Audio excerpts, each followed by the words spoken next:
Hello everyone, welcome back to this new tutorial Wix. So today I'm going to show you how you can add a Wix rating option that you can give in your e-commerce store.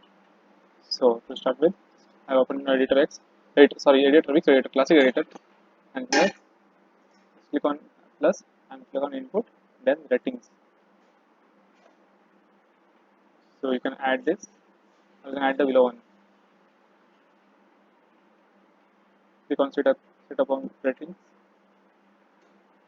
You have the options that you can give and required as well. You can also change the field title. Then there are layout options. See, you can choose any of these. You can also change the color and stars that you have here. Like this, pretty much options. Then error like this.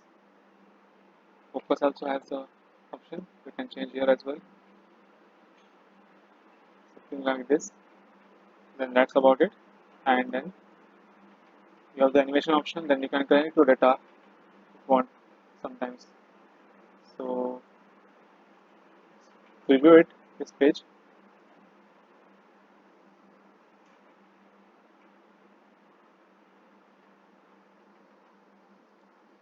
You can give it like this. Otherwise, good, great, love it. So I hope you get it. Thanks for watching.